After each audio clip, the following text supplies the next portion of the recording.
네, 안녕하세요. 이번 시간부터는 총 4회에 걸쳐 가지고 여러분들 많이 궁금해 하시는 유산균에 대해서 전반적인 어떤 그런 내용들을 설명드리고자 합니다. 그래서 우선 이 유산균을 이해하기 위해서는 이 마이크로바이옴이라는 개념부터 이야기를 시작해야 되거든요. 그래서 사람도 그렇고 반려견, 반려묘, 모든 포유동물 체내에는 무수히 많은 미생물들이 살고 있습니다. 그래서 이 유전자를 토대로 이 모든 미생물을 총칭하는 말이 바로 이제 마이크로바이옴이라고 하거든요. 그래서 이들 미생물은 체내 이제 소화기, 호흡기, 피부, 구강, 생식기 등 대부분 신체에 있는 모든 부위에 다양한 종류와 구성으로 존재하고 있습니다. 이 체내에 살고 있는 이 미생물들은 근데 주로 이제 소화기에 살고 있는데 소화기 중에 이제 끝부분인 대장으로 갈수록 그 수가 많아집니다. 이 마이크로바이옴의 숫자는 신체를 구성하는 세포의 숫자보다 많을 것으로 추정할 정도로 매우 많은 양의 이제 미생물이 우리 몸 그리고 반려동물의 몸 속에 살고 있습니다. 그래서 한 연구에 의하면은 포유동물의 장에는 최소 100억 개에서 많게는 100조 개까지 100조 마리까지 살고 있는 걸로 추정하고 있습니다. 그래서 이들 미생물은 그리고 이제 종류로 따지면 체내에 1000여 종 이상이 살고 있는 것으로 생각을 하고 있고, 이 말은 굉장히 다양한 종류의 미생물이 몸속에 이제 살고 있는 거죠. 그래서 사람의 경우를 예를 들면은 체내에 공존하고 있는 미생물의 무게를 이제 모두 합치면은 적어도 1kg 이상이 되는 거로 생각하고 있습니다. 그러니까 이제 우리 몸무게를 측정을 해서 만약에 60kg가 나오면은 59kg는 세포 무게고 1kg는 안에 살고 있는 미생물의 무게가 되는 거죠. 그리고 이제 분변으로 이들 미생물이 굉장히 많이 배설이 되거든요. 그래서 이제 일례로 변을 채취해 가지고 수분을 빼서 이제 말려서 건조시켜 가지고 미생물이 차지하는 비율을 측정해 보니까 50%가 넘는 것으로 이제 보고된 사례도 있습니다. 그래서 물론 이제 이 변에 나오는 세균은 이제 죽은 세균도 많이 이제 배설이 되겠지만은 어찌됐든 이 똥을 말리면은 그중 50%가 세균이라는 것이 되기 때문에 정말 굉장히 많은 수의 세균이 살고 있다라고 이제 보시면 되겠습니다. 자, 이렇게 엄청나게 많은 양의 미생물이 이제 살고 있는데 그럼 그 미생물에는 어떤 종류가 있을까요? 그래서 여기 이제 그림이 보이는데 여기 그림에 보시면은 마이크로바이옴, 이제 모든 미생물을 총칭하는 얘기가 되겠죠. 이 마이크로바이옴은 3가지 종류의 미생물이 있습니다. 그래서 이 3가지 종류는 이제 중간균, 유익균, 그리고 이제 유해균으로 구성되어 있는데 이 체내 미생물의 대부분을 차지하는 게 이제 중간균이에요. 그래서 이 중간균은 체내에 해를 끼치지도 않고 좋은 영향도 끼치지 않는 그냥 그저 그렇게 살고 있는 좋지도 나쁘지도 않은 그런 미생물이라고 보시면 되고요. 이 유익균은 체내에 살고 있으면서 건강에 도움을 주는 그런 세균을 얘기합니다. 그래서 이 유익균이 살아있다면은 이를 우리가 프로바이오틱스라고도 하고 이 프로바이오틱스라고 얘기한다면은 살아있는 유익균을 지칭한다라고 이해하시면 되겠습니다. 그래서 이 유익균에는 2가지 종류가 있는데요. 젖산을 생성하는 유익균이 있고 젖산을 생성하지 않는 유익균이 있는데 이 젖산을 유산이라고도 합니다. 그래서 이제 이 유산 또는 젖산을 생성하는 유익균을 우리가 유산균이라고 하고 이 유산균으로 대표적인 것이 이제 락토바실러스라는 균속과 비피도박테리움이라는 균속의 미생물들입니다. 그래서 젖산을 생성하지 않는 유익균으로 대표적인 것이 이제 효모균인데 그러니까 사카로마이세스라고 하는 그런 효모균이 있고요. 그리고 우리가 이제 프로바이오틱스 제제로 많이 사용하는 것이 락토바실러스하고 비피도박테리움 어떤 균들인데 이 균들이 다 유산균이다 보니까 이 프로바이오틱스 제품을 총칭해서 그냥 유산균으로 표현하는 그런 경우들이 많은데 엄밀하게 따지면은 유산균이라는 용어는 좁은 의미가 되겠고요. 유익균 또는 만약에 이제 살아있는 균을 제품화한 거라면은 프로바이오틱스라고 하는 것이 원래는 이제 맞는 말이 되겠습니다. 그리고 이제 유해균은 과도하게 증식할 경우에 체내에 이제 해를 끼칠 수 있는 병원성 미생물을 뜻하는 거고 예를 들어 클로스트리디움이라든가 살모넬라 또는 병원성 대장균 등이 대표적인 유해균의 종류가 되겠고요. 이 유해균은 다른 이제 중간균과 유익균에 비해서 좀 적은 양이 체내에 존재하고 있고 평소 건강할 때는 아무런 해를 끼치지 않습니다. 근데 만약에 우리 반려동물이 면역 기능이 떨어지거나 또는 뭐 항생제를 장기간 사용해 가지고 체내에 있는 뭐 유익균들을 좀 사멸시키는 경우, 또는 이제 IBD와 같은 뭐 염증성 장질환이죠. 그런 IBD와 같은 장질환이 생길 경우에는 급속하게 이 유해균들이 증식하게 돼요. 그래서 이제 어떤 건강상의 문제를 이제 일으킬 수가 있습니다. 이렇게 이제 비정상적으로 유해균이 늘어나는 것을 우리가 장내 미생물 불균형 상태에 놓였다라고 얘기를 하고, 영어로는 이제 디스바이오시스라고도 합니다. 그래서 이제 실제 개와 고양이의 연구들을 보면은 이 IBD, 그러니까 염증성 장질환이 있는 경우에 디스바이오시스가 확인되는 것을 이제 종종 볼 수가 있습니다. 이들 세 종류의 이제 뭐 미생물들은 원래는 이제 적절한 균형을 이루고 동물의 이제 체내에서 살아가고 있는데, 주로 영양소의 합성 그리고 영양소의 흡수 등에 이제 도움을 주고요. 그리고 이제 에너지를 또 생산해가지고 이 대장의 주요 에너지원으로 이 미생물들이 에너지를 공급해준다라고 볼 수가 있고, 그리고 이제 생체의 면역 체계하고 이제 상호작용을 해가지고 면역 작용을 도와주거나 면역 체계의 발달을 이제 촉진해주기도 합니다. 특히 유익균의 경우에는 병원성 미생물의 침입을 막는 방어막 형성과 함께 건강에 도움을 주는 다양한 기능이 있는데, 개와 고양이의 장에서 발견되는 유익균은 이제 균종을 기준으로 락토바실러스 애시도필러스, 락토바실러스 퍼멘텀, 락토바실러스 람노서스, 락토바실러스 살리바리우스, 락토바실러스 뮤리너스, 그리고 락토바실러스 루테리, 락토바실러스 카세이, 락토바실러스 애니멀리스, 그리고 락토바실러스 락티스, 락토바실러스 헬베티쿠스, 그리고 락토바실러스 플란타럼, 락토바실러스 불가리쿠스, 락토바실러스 사케이 등 뭐 어마어마하게 많은, 말하기도 좀 이제 힘드네요, 그죠? 락토바실러스까지는 이제 균속이 되고, 아까 이제 락토바실러스 뭐뭐뭐까지 하면 이제 균종이 되는 거거든요.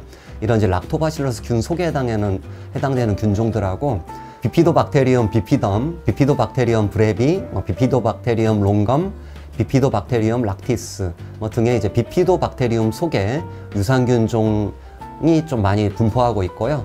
그리고 추가적으로 사카로마이세스 세레비시에라든가 이런 건 효모균이라고도 하고요. 그리고 바실러스 서브틸리스 같은 고초균, 그리고 기타 이제 스트랩토코커스 서모필러스, 또는 엔테로코커스 페시움, 엔테로코커스 피컬리스 등 많은 종류의 세균이 몸속에 이렇게 이제 살고 있습니다. 아까 제가 계속 얘기한 거는 이제 유익균들이라고 보시면 돼요. 제가 이렇게 말씀드린 세균들, 미생물들은 모두 균종이고요. 균주가 아닙니다. 사실 균종과 균주를 헷갈려 하시는 분들이 꽤 계세요. 그래서 락토바실러스 애시도필러스를 만약에 예를 들면은 락토바실러스 균속에 속하고 락토바실러스 애시도필러스는 이제 균종에 해당이 됩니다. 이 균종 뒤에 뭔가 붙은 게 있어요. 이렇게 뭐가 붙으면은 그게 바로 균주가 되는 것입니다. 그래서 예를 들어 락토바실러스 애시도필러스 D2CSL 이렇게 이제 보이시는데, 이게 락토바실러스는 균속이고 애시도필러스까지 하면 균종이고, 그 뒤에 이제 D2CSL이라는 뭔가 붙었잖아요. 여기까지 하면은 이제 균주라고 할 수가 있어요. 그래서 만약에 이를 사람에 비유하자면은 여기 보이는 그림처럼 락토바실러스는 균속에 해당되는 것으로 사람, 그러니까 전 세계인에 비유할 수가 있겠고, 락토바실러스 애시도필러스까지 만약에 쓴다면 아시아인, 그리고 D2CSL까지 쓴다면 한국인으로 이제 비유할 수가 있습니다. 이건 그냥 비유일 뿐이고, 참고로 이제 사람은 모두 호모사피엔스 종에 속하게 되겠죠. 모두 종이죠. 같은 종이에요, 우리 사람은. 어찌됐든 이렇게 종 뒤에 균주명을 붙이는 이유는 여러 연구에 의해서 이제 위산과 담즙산 등에 이제 잘 사멸되지 않고 특정 질환의 개선에 도움을 주는 것으로 입증되었기 때문에 균주명을 붙이는 겁니다. 예를 들어 가지고 이 락토바실러스 애시도필러스 D2CSL 균주는 개와 고양이에서 이제 충분한 양을 제공했을 때 변 상태를 개선해 주는 등 장 건강에 이제 도움을 주었다는 연구들이 이렇게 이제 2018년도하고 2019년도에 걸쳐서 발표가 되었는데, 락토바실러스 애시도필러스 D2CSL 균주가 이런 효과가 있다고 해서 이제 모든 락토바실러스 애시도필러스 균종이 같은 효과를 가지고 있다고 볼 수는 없습니다. 위에 예를 든 것처럼 한국인이 양궁을 잘한다고 해서 모든 아시아인이 양궁을 잘한다고 볼 수 없는 것과 같은 그런 이치가 되겠습니다. 물론 아직 발견되지 않았거나 연구가 충분히 되지 않았을 뿐이지 락토바실러스 애시도필러스 D2 CSL 균주가 아니고 이제 다른 균주가 역시 비슷한 유사한 효과를 가지고 있을 수도 있습니다. 하지만 이제 균주까지 분리되었다는 것은 장내 생착 능력이 뛰어나다는 것을 의미하고요. 그리고 이제 이런 균주에 의해서 어떤 연구가 진행이 돼서 어떤 특정 효과를 얻어내었다는 것을 이제 보게 되면은 균주까지 규명된 유익균을 사용하는 것이 효과를 볼 가능성이 이제 높습니다. 즉, 균주까지 표기된 형태는 유통 과정이나 위산, 담즙산에 사멸이 잘 되지 않는 것들이 되겠고요. 만약에 이제 균종까지만 표기되어 있다라면은 이런 이제 효과들이 확실하게 담보되어 있지 않다라고 여러분들께서 이해를 하시면 됩니다. 그렇기 때문에 여러분들이 만약에 유산균 제품을 구매하신다면은 이제 반드시 확인하셔야 될 것이 위와 같이 균종까지만 표기된 게 아니라 균종 뒤에 뭐가 붙은 형태, 즉 균주까지 표기된 그런 유산균을 사용했는지 여부를 좀 확인하는 것이 굉장히 중요합니다. 특히 이제 균주가 아닌 일반 균종을 넣어놓고 이제 스틱이나 가루 형태로 그대로 통에 넣어서 상온에서 유통하는 경우가 되게 많거든요. 그래서 이들 균종은 생존력이 보증되지 않은 경우라 가지고 섭취하기 전에 이미 다수 사멸될 가능성이 매우 높습니다. 또한 이제 균주가 한두 개 있는 것보다는 이제 다양하게 좀 있는 것이 훨씬 더 좋은데 이 이유가 이제 유산균마다 기능이 이제 굉장히 다양하고 균주마다 기능이 좀 다르기 때문이에요. 그래서 전반적인 건강을 유지하기 위해서는 다양한 균주가 있는 것을 급여하는 게 이제 좀 더 좋은데, 뭐 예를 들어 가지고 사람과 동물용 유산균 제품에서 많이 사용하는 꼼수가 유명한 균주를 한두 개 적은 양 넣어 놓고 기타 이제 다른 싸구려 균종을 대량 집어넣어서 이제 판매하는 경우도 많기 때문에 여러분들이 이제 유산균 제품을 구매하신다면 반드시 이제 라벨과 제품 설명서 등을 꼼꼼히 살펴봐서 이제 사용된 균종 또는 이제 균주를 모두 확인하는 것이 중요합니다. 그리고 이제 추가로 이 균주라고 돼 있다 하더라도 어떤 균주는 실제로 연구를 통해 가지고 효과가 입증된 균주가 있고, 근데 또 어떤 균주는 효과는 입증되지 않았지만 그냥 분리해서 동정했다라고 얘기를 하거든요. 분리 동정했다라고 좀 이제 과학적 용어지만은 내가 어떤 균을 분리를 했어요. 이런 균주를 분리를 해가지고 거기다 이름만 명명하는 경우도 있거든요. 그래서 이 경우에는 균주까지 규명된 경우긴 하지만은 그 효과가 입증되지 않은 경우거든요. 그래서 같은 균주라고 하더라도 효과가 있는 균주가 있고 또 없는 균주가 있어요. 그래서 여러분들이 좀 꼼꼼하게 좀 살펴봐야 될 필요가 있는 거죠. 다시 돌아가서 이제 프로바이오틱스는 이제 살아있는 유익균을 얘기하는 것으로 충분한 양을 제공하였을 때 건강상의 이점을 제공하는 것을 이야기합니다. 그래서 이들 이제 프로바이오틱스, 유익균들은 이제 체내에서 다양한 기능을 하게 되는데, 대표적으로는 이제 단쇄 지방산이라는 영양소를 합성하여 장에 이제 에너지를 제공하는 역할을 하게 됩니다. 이렇게 유익균이 만들어낸 단쇄 지방산, 영어로는 이제 쇼체인 패티애시드라고도 하거든요. 이 쇼체인 패티애시드는 대장의 에너지원으로 이제 작용해가지고 장 운동성을 유지하고 장에 이제 염증 반응이 있거나 또는 그 장에 같이 살고 있는 병원성 미생물의 증식을 좀 억제해주는 이제 그런 역할을 하게 됩니다. 이때 이 유익균들이 이러한 이제 에너지를 제공해주는 단쇄 지방산과 같은 영양소를 합성하기 위해서 뭔가를 이용해야 돼요. 미생물이 뭔가 이용해야 되는데 이것이 바로 발효성 식이섬유입니다. 그래서 이 발효성 식이섬유를 우리가 다른 말로 프리바이오틱스라고도 합니다. 그래서 이제 프리바이오틱스는 음식물에 들어있는 식이섬유를 얘기하고 있는데, 이 식이섬유는 이제 이 반려동물이 섭취하더라도 소화가 안 되고 대장으로 그대로 유입돼 가지고 이 대장에 살고 있는 수많은 미생물의 이제 먹이가 됩니다.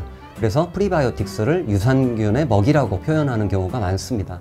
그래서 이 유익균은 또한 단쇄 지방산뿐만 아니라 비타민 B1이라든가 B7, B12 그리고 비타민 K 등을 합성하기도 하고, 그리고 세로토닌이나 가바와 같은 호르몬을 생성하기도 합니다. 또한 병원성 미생물의 증식을 억제하는 성분인 박테리오신이라는 일종의 이제 항생 물질도 생산을 하게 됩니다. 이렇게 그 미생물이 만들어내는 거, 미생물이 생산한 단쇄 지방산이라든가 각종 비타민이라든가 호르몬, 항생 물질 등을 우리가 포스트바이오틱스라고 하고, 죽은 세균도 있을 거 아니에요? 그 유익균 중에 이제 죽은 균, 사균이라고 하는데, 이 사균도 이 포스트바이오틱스에 해당이 됩니다. 그래서 이 포스트바이오틱스에는 뭐 죽은 균, 죽은 유익균 하고 유산균이 만들어내는 어떤 그런 물질들을 다 포함하는 말이 되겠죠. 그런데 최근에 이 포스트바이오틱스 제품들이 많이 출시되었는데, 예를 들어 열처리 사균을 활용한 포스트바이오틱 제품의 경우는 면역 기능 강화에 도움을 준다는 증거들이 좀 있기 때문에 효과를 볼 수가 있습니다. 하지만 이 포스트바이오틱스 중 하나인 뭐 예를 들어 단쇄지방산을 제품의 형태로 섭취하게 되면 이제 대장에 유입되기 전에 이미 소장에서 흡수가 돼가지고 대장에 에너지를 제공할 수가 없습니다.